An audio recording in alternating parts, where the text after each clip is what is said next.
Bonjour à tous.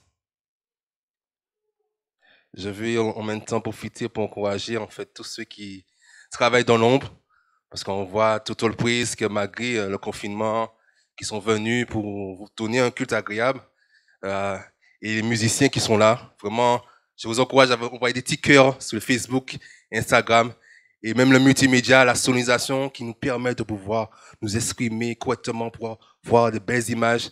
Vraiment, envoyer un petit encouragement sur les réseaux sociaux. Et vraiment, je profite pour leur dire que Dieu vraiment les bénisse et fortifie, parce que vraiment c'est vraiment agréable d'entendre tout au prix, c'est vraiment agréable de pouvoir, même si on peut pas se retrouver ici, mais on est chez nous, on peut profiter en fait du culte de gospel en famille, et vraiment c'est vraiment une belle bénédiction. Internet et tout le multimédia et tous les acteurs qui nous permettent d'avoir ces choses-là. Merci Seigneur. Alors comme ça a commencé déjà la semaine prochaine, nous sommes sur la semaine de l'obéissance. L'obéissance que moi ça me parle. Je pense que ça parle à beaucoup. Déjà, on voit déjà que le monde a vraiment été impacté par la désobéissance. Et on peut pas parler de l'obéissance si on parle pas de la désobéissance. Déjà, je regarde seulement déjà par ma vie. J'étais un petit garçon. Je pense que ma mère et mes frères et sœurs mes parents vont pas dire le contraire, que j'étais un petit peu, même beaucoup désobéissant. J'étais très actif et par rapport à tout cela, ça m'a créé beaucoup d'accidents. J'étais brûlé une fois à la main. Je suis monté dans un arbre et on m'a dit de pas monter.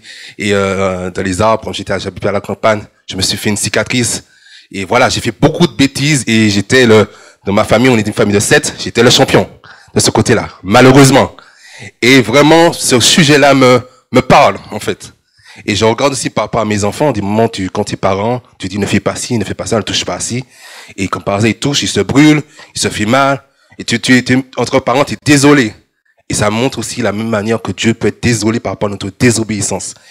Et on voit déjà le monde, en fait. Par rapport à Adam et Ève, Dieu a dit, dominer sous la terre, nanana, il a donné toutes des armes, il a dit, un arme seulement, tu n'as pas le droit de toucher.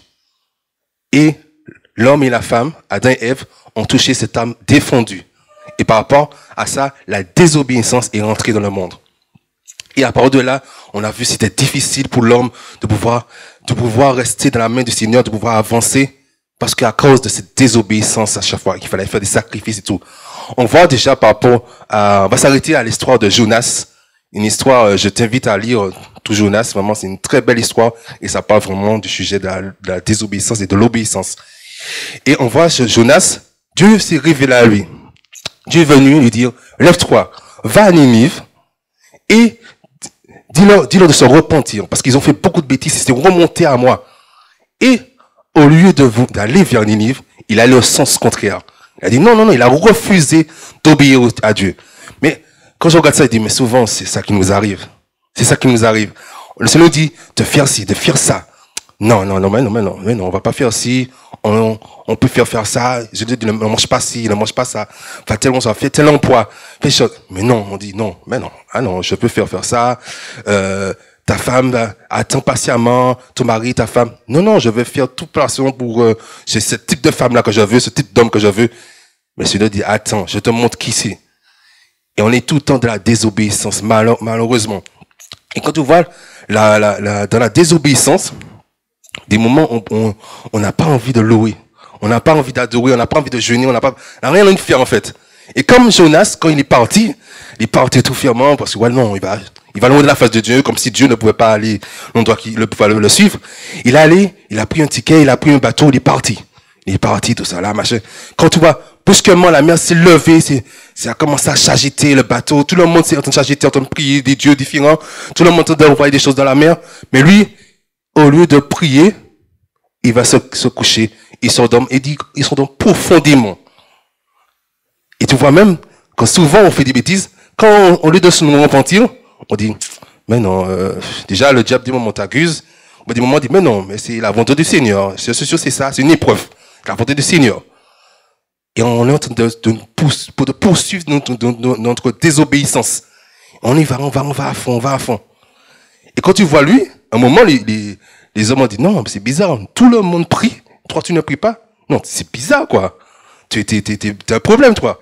Quand ils ont commencé à réveiller, mais pourquoi tu pries pas? Pourquoi tu pries pas ton Dieu pour qu'on puisse vraiment nous en sortir, tout ça? Ils ont dit, mais qui tu es, toi? T'es qui, toi? Il a commencé à dire, voilà, je suis hébreu, mon Dieu, c'est le Dieu de la terre et des cieux. Et voilà. Quand ils ont commencé à comprendre que, si on a tout ça là, c'est à cause de toi. C'est que son Dieu est puissant. Et même tout de suite, il a dit, bon, si vous voulez que ça s'arrête, jetez-moi dans l'eau. Et quand on dit, non, attends. Eux-mêmes, ils avaient la peur d'obéir à ses commandements. Il a dit, attends, son Dieu a fait ci, ça, si on met dans l'eau, est-ce que ce sera pas encore pire? Parce que, qu'est-ce qu'ils ont fait? Ils ont dit, non, comme tu as dit ça, on va prier. Ils sont mis là, ils ont prié. Ce que Jonas n'a jamais fait pendant tout le temps. Ils ont prié un Dieu qu'ils ne connaissaient pas, un Dieu seulement qu'ils ont vu la manifestation. Ils ont commencé à dire, Seigneur, voilà, protège-nous, voilà, c'est lui le problème, nanana. Ils ont fait comme il a dit, ils l'ont envoyé dans l'eau. Et depuis là, on l'a vu, la mer s'est calmée. Ils ont pu rentrer chez eux, longtemps qu'ils allaient à Tarsis, correctement. Et à ce moment-là, c'est extraordinaire, et ce qui est bon avec le Seigneur, c'est que de moment, le Seigneur, il fait une situation, il crée une situation pour que te forcer à te repentir, te forcer à revenir à lui. Et quand il est tombé dans l'eau, on dit un grand poisson a avalé Jonas. Jonas était fermé pendant 3 jours et 3 nuits. Il était là. Il était obligé d'une manière de jeûner. Parce qu'il avait rien à manger, à part des vieux poissons pourris, des algues. Mais il était là, il était obligé de jeûner. De jeûner, il dit, Seigneur, à ce moment-là, il a commencé à prier, s'humilier. Et souvent, par rapport à notre caractère, notre façon de faire, il faut vraiment qu'on puisse, voilà, on réalise qu'on est allé trop loin. On a désobéi. Le Seigneur, les serviteurs, nous dit, fais tel jeûne, prie comme ça, parle correctement, fais ci, fais ça. Le pasteur, les pasteurs donnent des enseignements, des encouragements. Tu dis, mais non, ma situation, c'est la bonne, c'est comme ça, je vois, c'est ça, par là, je vais faire ci, c'est nanana. Le Seigneur te parle audiblement des moments. Et tu n'entends pas, tu veux faire ta tête. Et par rapport à ça, je veux passer un petit témoignage aussi. Un jour, il y a quelqu'un qui m'a fait quelque chose assez forte, et j'étais très en colère.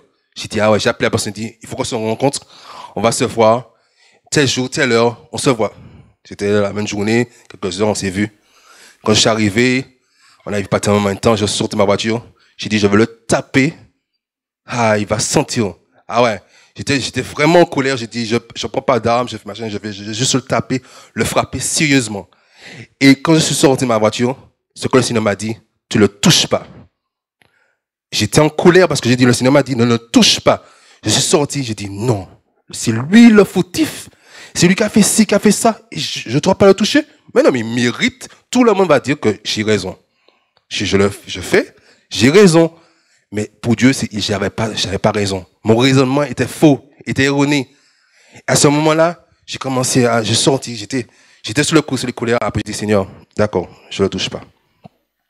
Quand j'ai accepté ça, j'ai senti comme si toute l'emprise de la colère qui était sur mon corps est partie. Et vraiment, à ce moment-là, par la grâce de Dieu, cet homme qui m'a fait ce qu'il a fait là, lui-même, il a été choqué. Il a dit, bon, regarde, je vais rentrer chez moi, rentre chez toi, fais tes affaires. Voilà. Le gars était tourné, il m'a dit, attends, c'est tout? J'ai dit, non, rentre chez toi. Rentre chez toi. Moi, je rentre chez moi. Et il était choqué qu'il n'a pas eu de coup. Parce qu'il supposait que la façon que j'étais aussi froid, et qu'il aurait eu, ça allait mal se passer.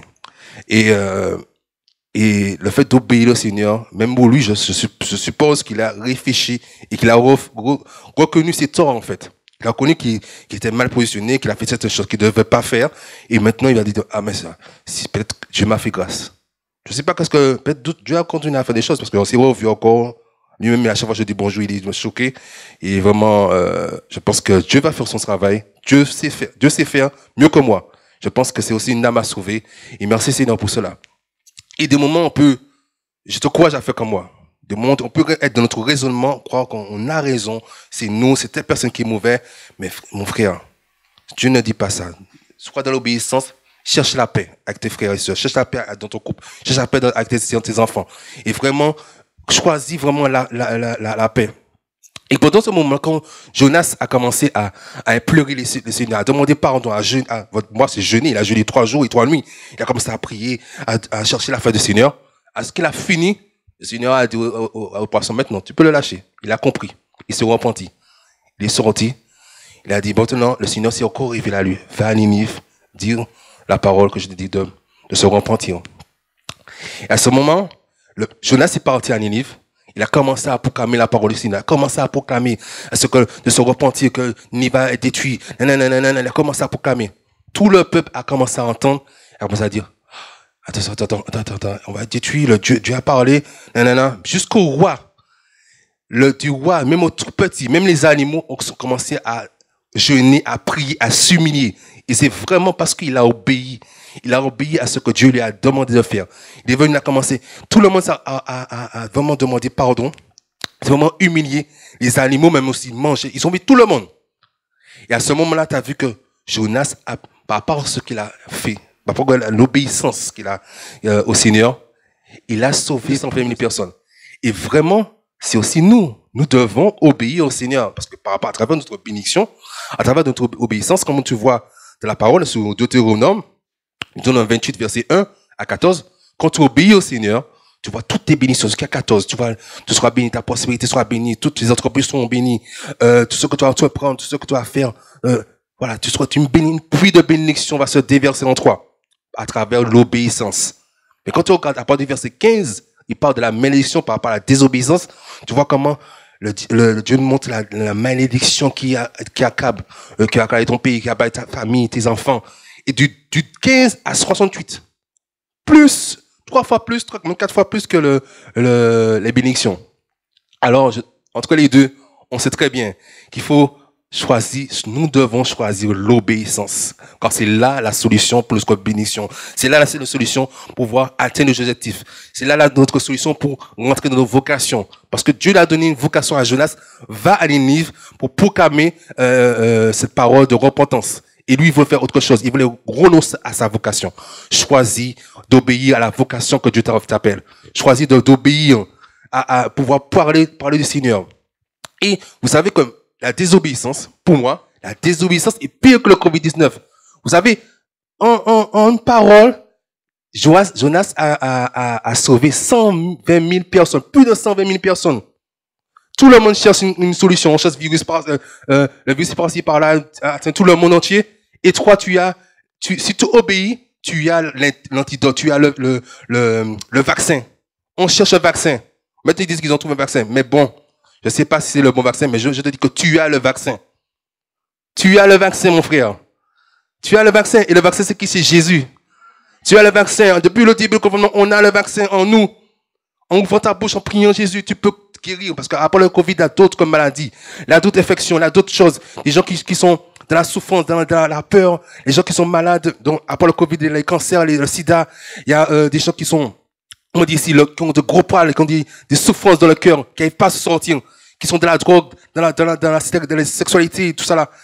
Et tu as l'antidote, tu as le vaccin qui est Jésus. Je t'encourage vraiment à pouvoir donner ce vaccin, Parce que la parole, il dit, dans Romains 5, verset 19, que car par la désobéissance d'un seul homme, beaucoup ont été rendus pécheurs. Mais de même, par l'obéissance d'un seul, beaucoup seront rendus justes. Parce que Dieu est venu, il a sauvé l'humanité par son sacrifice. Par le sacrifice de Jésus, on est tous bénis, on est tous restaurés. Jésus-Christ est la solution. Jésus-Christ est celui qu'on doit obéir, qu'on doit marcher avec lui. Je t'encourage vraiment. Et dans cette semaine, quand tu vois, je t'encourage vraiment à jeûner. Comme Ninive a proclamé un jeûne. Comme Jonas, il a fait 3 jours, nuit et jour de jeûne. Je t'encourage à jeûner cette semaine. Cette parole, je pense, a parlé à beaucoup. Personnellement, ça m'a parlé. Je pense que nous tous, on a trempé souvent dans la désobéissance. Souvent trempé dans la désobéissance. Je t'encourage cette semaine de voir, voilà, j'obéis à ce que Dieu dit. J'obéis à la parole que les serviteurs m'ont conseillé, que les pasteurs de l'enseignement que j'ai entendu, de faire telle chose, de prier comme ça, de faire les études. Mes parents me disent, va plus loin dans les études. Je vais obéir à ce que mes parents me conseillent de faire. Je m'appelle une année en février, le pasteur David nous disait, on avait une gospel testimony, il disait, bon, allez, le carnaval la semaine prochaine, la gospel testimony c'est à la fin du mois, en début du mois, c'était à peu près vers le 13, 14, il y avait le carnaval. aller un jour devant au carnaval pour distribuer le flyer. Quand il a dit ça, je me suis retourné et dit, le pasteur, ce qu'il dit là, le carnaval quand même, une gospel testimony, ça va pas ensemble. Après, il dit non, mais on va le faire. Osons, ayons le kilo. Et on a a discuté. Et franchement, là, beaucoup de personnes qui ont bien accueilli le gospel testimony devant l'entrée du carnaval, à l'entrée. Et moi, 2 semaines après, il avait un séminaire. Et une dame qui était avec sa famille, qui était au carnaval, qu'on a distribué des flyers, qui est venue au culte de gospel. Même si c'est pour une âme, le fait d'obéir à ce que Dieu dit, Dieu sauve quelqu'un. Alors, je t'encourage à pouvoir vraiment obéir le Seigneur, avant de rentrer dans les choses que Dieu te dit. Dieu t'a parlé professionnellement, par rapport à ta vie sociale, par rapport à ta vie spirituelle. Tu as des appels dans ta vie, tu as des talents, des dons. Dieu te demande de te former. Il fait beaucoup de choses, il te demande beaucoup de choses. Obéis à la voix du Seigneur. Vas-y, vas-y mon frère, vas-y ma sœur. Si Dieu te demande de te réconcilier avec ton mari, vas-y. Dieu te demande de réconcilier avec ta femme, vas-y. Dieu te demande de restaurer, de faire des choses pour mettre en place pendant ce moment de confinement, pour remettre la paix dans ta famille, dans ton couple. Vas-y mon frère, vas-y ma sœur. Appelle, même si c'est ton fils ou ta fille, elle est plus petite que toi. Dis non, c'est yo qui pour venir vers moi pour demander pardon. Va vers tes enfants. Demande pardon à tes enfants. Remets la paix avec ta famille. C'est pas parce que tu es plus âgé que tu dois laisser le diable piller ta famille. Obéis à la parole du Seigneur. On va se lever. On va demander pardon. On va faire une prière vraiment pour demander au Seigneur pardon par rapport à la désobéissance que nous réalisons, que nous sommes dedans. Nous sommes dans cette désobéissance. Chaque jour, nous pouvons tromper de ces choses-là et vraiment prier, demander pardon et renoncer à ces choses-là. Prions ensemble. Prie chez toi avec ta famille. Seigneur Jésus, nous te demandons pardon, Seigneur Jésus, pour cette désobéissance. Pardon pour tout ce que nous avons fait et dit que tu as déplu, Seigneur Jésus. Là, Seigneur Jésus, tu nous as parlé des moments clairement. Par rapport aux enseignements, Seigneur Jésus, par rapport aux conseils de tes serviteurs, Seigneur Jésus. Par rapport, Seigneur Jésus, que tu nous as parlé audiblement, par des songes, par des visions, Seigneur Jésus. Tu nous as parlé clairement, Seigneur Jésus. Et nous n'avons pas fait ce que tu voulais, Seigneur Jésus. Nous n'avons pas observé tes commandements. Nous n'avons pas marché de la droiture, Seigneur Jésus. Nous avons, là que nous avons appelé, Seigneur Jésus, à renoncer au péché, à ne pas faire ci, à ne pas faire ça, Seigneur Jésus. Nous allons être dedans. Seigneur Jésus, nous avons vraiment fait la désobéissance, Seigneur Jésus. Pardonne-nous. Nous nous humilions devant toi, cet Esprit de Dieu. Seigneur, pardonne-nous et lave-nous, Seigneur Jésus. Et nous renonçons, Seigneur Jésus. Nous renonçons à la rébellion de nos vies. Nous renonçons à la rébellion au nom puissant de Jésus-Christ de Nazareth. Nous renonçons à la désobéissance, Seigneur Jésus. Tout cet héritage de désobéissance, nous proclamons, il est brisé et nous renonçons à cet héritage au nom puissant de Jésus-Christ de Nazareth. Oui, cet Esprit de Dieu. Nous voulons être tes exemples, Seigneur Jésus. Nous voulons et nous proclamons, Seigneur Jésus, l'obéissance. Nous attachons, Seigneur Jésus, nos vies à l'obéissance. Nous attachons à la soumission à toi, Seigneur Jésus. Oui, nous nous soumettons, Seigneur Jésus, aux autorités. Nous nous soumettons à ton autorité, à ton règne dans nos vies, Seigneur Jésus. Oui, cet Esprit de Dieu. Nous voulons encore avancer avec toi. Parce que nous savons que nous avons les canaux, Seigneur Jésus. Tu vas toucher le peuple, quand tu vas toucher, Seigneur Jésus, notre nation, Seigneur Jésus. Tu vas restaurer notre nation. Souvent, la nation est payée, Seigneur Jésus, à cause de notre désobéissance, Seigneur Esprit de Dieu. Oui, Seigneur Jésus. Nous voulons encore, Seigneur Jésus, te servir. Nous voulons encore un changement, Seigneur Jésus. Et devant le peuple, devant en ce jour, Seigneur Jésus, nous réalisons que nous avons été loin de toi. Nous réalisons que nous avons été dans la désobéissance profonde, Seigneur Esprit de Dieu. Et maintenant, Seigneur Jésus, nous voulons être sensibles à ton esprit. Être dans l'obéissance totale, Seigneur Jésus. Âme, corps et esprit, c'est l'Esprit de Dieu. Nous ne voulons pas être le paraître, Seigneur Jésus, mais nous voulons être comme toi, marcher comme toi, être semblable, cet Esprit de Dieu. Nous te bénissons, nous te louons, tes attends. Sois loué, sois glorifié, cet Esprit de Dieu. Nous te bénissons ce jour. Amen. Merci Seigneur.